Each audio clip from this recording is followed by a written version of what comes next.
Assalamualaikum warahmatullahi wabarakatuh. Alhamdulillah wa syukrulillah wa la hawla wa la quwwata illa billah. Assalatu wassalamu ala nabiyyina al-mustafa habibina nabiyina Muhammadin sallallahu alaihi wasallam wa ala alihi wa ashabihi wa man tabi'ahum bi ihsanin ila yaumil qiyamah, amma ba'd.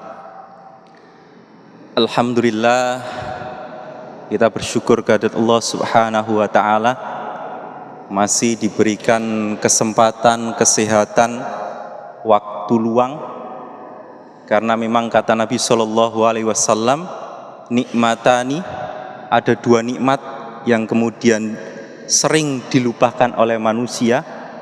Yang pertama niku nikmatus sihah, nikmat kesehatan sampai kita bisa kemudian beraktivitas. Dan yang kedua adalah nikmatul faraghah, yaitu waktu luang yang kadangkala kita sia-siakan dengan begitu saja. Bapak Ibu jamaah yang dirahmati Allah Subhanahu wa taala, saya tidak panjang lebar karena ini saya menggantikan saja. Suatu ketika ada seorang sahabat yang bernama Robi'ah bin Ka'ab al-Aslami. Robi'ah ini sahabat yang dia berkhidmah, terus dia menyerahkan hidupnya, apapun yang dia miliki, untuk baginda Nabi besar Muhammad sallallahu alaihi wasallam. Robi'ah ini menyiapkan keperluannya Nabi untuk beliau mengambil wudhu atau berwudhu sebelum kemudian Nabi menjalankan ibadah sholat atau ibadah-ibadah yang lainnya. Terus nyiapno banyu kangge wudune Kanjeng Nabi Muhammad sallallahu alaihi wasallam. Jadi di sini Bapak Ibu saya ingin menyampaikan, senajan awak dewek mung satpam, mun OB atau tukang sapu-sapu, nyapu ngoten bukan sapu, nyapu dan lain sebagainya begitu, tapi itu kita lakukan untuk berkhidmah kepada Allah dengan menyiapkan segalanya untuk aktivitas ibadah dan pekerjaan untuk kebaikan, maka ini sebenarnya dia menjadi orang yang mulia. Robi'ah bin Ka'ab al-Aslami ini suatu ketika ditanya oleh Kanjeng Nabi Muhammad sallallahu alaihi wasallam, "Ya Robi'ah, salni fa'utiyak." Wahai Robi'ah, kamu ini kan sudah berkhidmah kepadaku, sudah membantuku dalam hal ibadah begitu. Coba apa yang sekiranya engkau butuhkan, engkau inginkan, akan aku beri. Seakan-akan Nabi itu kepada orang yang berkhidmat dengan beliau itu perhatiannya luar biasa. Kalau bahasanya ada majikan, ada suruhan begitu, ketika yang disuruh ini kemudian benar-benar loyal kepada majikannya, apa yang menjadi kebutuhan daripada yang pesuruh tadi, yang disuruh tadi, itu akan diberikan oleh majikan tersebut. Kesempatan ini kemudian Bapak Ibu tidak disia-siakan oleh Robi'ah. Kapan meneh sing nakoi Kanjeng Nabi, doanya la turaddu, tidak akan ditolak, karena Nabi tidak mempunyai sifat-sifat yang mohon maaf kadangkala kita sering punya sifat itu, karena maksum juga Nabi itu, walaupun satu ketika pernah ditegur oleh Allah Subhanahu wa taala di momen-momen tertentu. Ketika itu kemudian Kanjeng Nabi bertanya kepada Robi'ah, "Wahai Robi'ah, minta apa? Aku beri." Robi'ah pun kemudian kalau kita berpikir njaluk mobil, njaluk omah, wis macam-macam bentuk, njaluk duit, njaluk bojo dan lain sebagainya begitu. Tapi kemudian Robi'ah apa yang dia minta? As'alu murafaqataka fil jannah. Ya Rasul, kula mboten nedhi napa-napa. Kula mung nedhi mangke ten swarga. Kula niki sareng-sareng kali panjenengan. Jadi dia tidak minta apapun, hanya minta nanti bersama Rasul di surganya Allah Subhanahu wa ta'ala. Iki lek wong pikirane mung materi mawon, gak seperti ini. Jadi visionernya itu melampaui daripada sekedar duniawi saja. Sudah jauh sekali kemudian sampai kehidupan di akhirat. Kata Rasulullah, "Alaisa dzalik Robi'ah, iki kesempatan, gak ono meneh ta selain itu.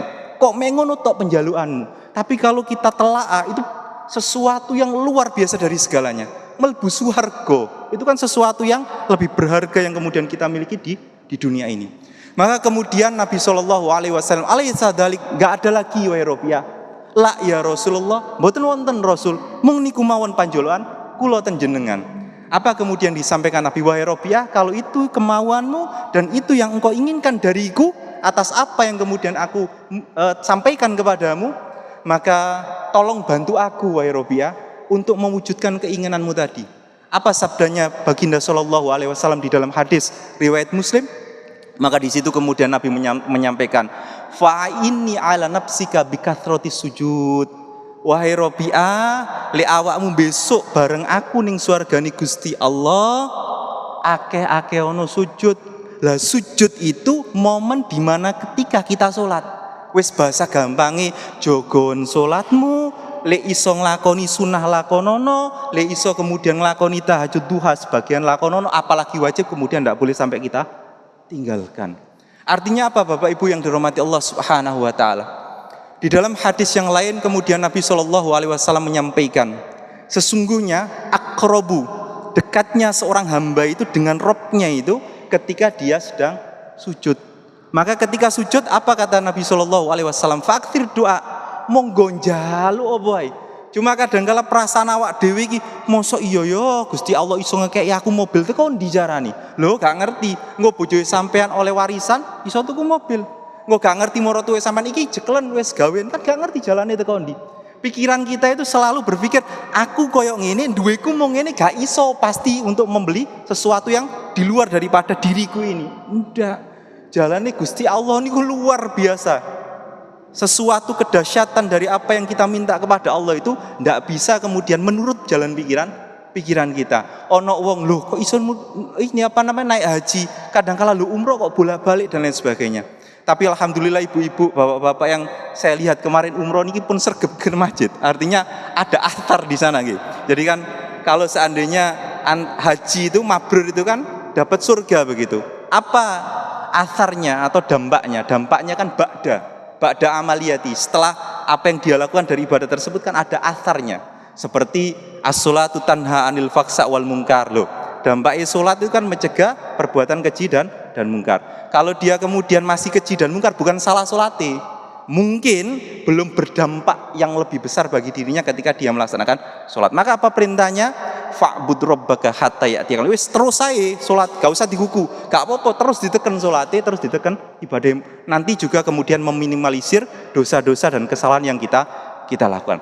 Bapak Ibu yang dirahmati Allah Subhanahu wa taala, maka kemudian saya di sini terakhir karena tidak terlalu panjang ya. Di sini saya ingin menyampaikan, di antara kita itu tidak ada yang kemudian saya rasa suci bersih apapun itu. Cuma kalau saya mengutip dari AA Game itu, awak dewek niku mung dikei topeng karo Gusti Allah. Jadi awak dewek sek dihormati entah jadi pejabat apapun itu, mung topeng iku sek resik. Jelala topeng iki dibuka lho ono seti apa nyolong. Seti apa? Oh, dolim kepada temennya dan lain sebagainya. Wis ra ono sing gelem nyedak. Ambu mau aku ra karo awakmu, ambune kecut, ambune basin. Ndak ada yang mau. Cuma masih sater kita itu, artinya aib kita itu ditutup oleh Gusti Allah dengan topeng-topeng jabatan, topeng kekayaan, topeng kemudian mohon maaf nih, kealiman, kesolehan, macam-macam bentuknya. Mila Bapak Ibu yang dirahmati Allah Subhanahu wa taala, maka di situ kemudian kita harus berpikir, oh awak dhewe niku sak temene dudu wong mulya. Maka saya pernah buat satu status Abu Nawas karena dulu di pondok itu sering sekali wis harus wajib apal Abu Nawas kan. Ilahi lastulil firdausi akhla wala aqwalan dan lain sebagainya sampai hari itu kan intinya begini. Dia itu ingin mendapatkan surgane Gusti Allah. Awak dhewe kan podo, pengen mendapatkan surgane Gusti Allah. Cuma opo iso? Aku iki wong nyolongan, mosok iso dapat surgane Gusti Allah. Aku iki pezina, mosok iso dapat surgane Gusti Allah. Kan dia kemudian merendahkan dirinya. Oh, ora iso aku. Padha karo ngene dhuwitku 1 juta, pengen tuku mobil-mobil apa mobil-mobilan kan enggak mungkin juga. 1 juta kemudian dibelikan mobil kecuali kredit dan lain sebagainya. Artinya apa di situ? Di situ syair pertama menyampaikan kepada kita, Gusti Allah kula niku pengen ten swarga, tapi ra pantes. Lha apa ora pantes? Karena apa yang aku lakukan di dunia niku dosaipun kata. Lah swarga niki panggenane tiang-tiang ingkang saya orang-orang yang kemudian berbuat kebaikan, kesolehan dan sebagainya. Tapi Gusti Allah lek kula mboten mlebet swarga kan mlebet neraka, tapi kula mboten kiat mlebet neraka niku. Lah terus pripun Gusti Allah? Maka di situ minta untuk diampuni, minta untuk kemudian dia diberikan kesempatan untuk bertobat dan lain sebagainya. Artosipun Bapak Ibu, semua manusia niki mboten wonten sing mulya, mung ditutupi topengnya tok. Dados sek dihormati itu karena ada topengnya. Tapi ketika kemudian seorang mohon maaf mau cleaning service, mau satpam, mau tukang bersih-bersih marbot masjid dan lain sebagainya, dia sujud kepada Allah, saya kira itu jauh lebih mulia dari hanya sekedar orang-orang yang diberikan topeng tadi. Karena kita tahu juga kemarin Isra Mi'raj itu kan, solat itu kan bentuk daripada hadiah yang diberikan Allah untuk Mi'rajnya Kanjeng Nabi. Dan Isra itu kan perjalanan dari satu masjid ke masjid. Intinya apa? Solat, le awakmu butuh apa-apa, sebagainya solat. Bukan hanya sebuah gerakan saja, ndak. Kalaupun itu kemudian gerakan tok rawono asari, ndak, lakukan terus-menerus. Karena nanti di situ Allah akan menunjukkan jalan kepada kita, di mana apa yang kemudian menjadi kesusahan diri kita akan diberikan petunjuk oleh Allah Subhanahu wa taala. Nggih sami kula nate cerita wong esuk-esuk kula wau jam 5 ngeteraken S3. Karena sekarang ngambil spesialis di Surabaya di UNER. Kan dulu duwe opo awak dhewe iki Mas? Gak kenal sapa-sapa, rekomendasi mung buta gak duwe sapa-sapa. Sampai temen-temennya itu semuanya anaknya profesor. Lah awak dhewe anake sapa? Wong bapakku ya petani, ibuku ya dodolan nang pasar. Tapi kan kemudian ayo posoe sampean poso. Aku tak bengi tahajud, ayo maca Quran bareng-bareng. Alhamdulillah. Sampai kemarin ke sana beberapa kali sampai saat ini temennya tanya, "Sopo sing nggawa awakmu mlebu sampai iso dari spesialis?" Dari 56 yang masuk, hanya 8 orang yang diterima. Lainnya hanya 20-30. Sampai ketika ada ospek, ada kemudian orientasi kampus, dikon berdiri. Siapa yang spesialis gizi berdiri? Spesialis terbaru, paling baru, tapi peminatnya paling banyak. 56, diambil 8 orang. Lainnya 20-30 dan lain sebagainya. Tapi kita yakin kita punya Gusti Allah, kemudian Allah memberikan segalanya kepada kita. Lewat apa? Sujud, sholat. Karena sebagai penutup, di dalam Al-Quran Allah sampaikan, wong mulya iku mboten kathah napa niku tanah kemudian hartae, mboten tinggi kedudukan, ilmu dan lain sebagainya, tapi kata Allah, innallaha yuhibbut tawwabin wa yuhibbul mutatahhirin. Wong mulya niku tiyang ingkang kathah dosane tapi dhek purun menyungkurkan dirinya untuk menangis kepada Allah, untuk kemudian dia mohon ampun di sisi Allah Subhanahu wa taala. Mila mboten usah kemudian aku mung ngene sami sedaya. Lah Pak ngono lah presiden sebagainya salate ngarepe imam, kan saya nanggurine imam kabeh. Karena di dalam sholat itu bentuk derajat kita itu sama seluruhnya, tidak ada yang bedakan. Selepas sholat ya monggo lah ada yang jadi AB, tapi ketika di hadapan Allah podo rawono beda nih. Mekaten ingkang saged kula sampaikan niki ngapunten kula nggantuh simawon, kula akhiri dengan doa kafaratul majlis. Subhanakallahumma wa bihamdika asyhadu an la ilaha illa anta astaghfiruka wa atubu ilaik. Wassalamualaikum warahmatullahi wabarakatuh.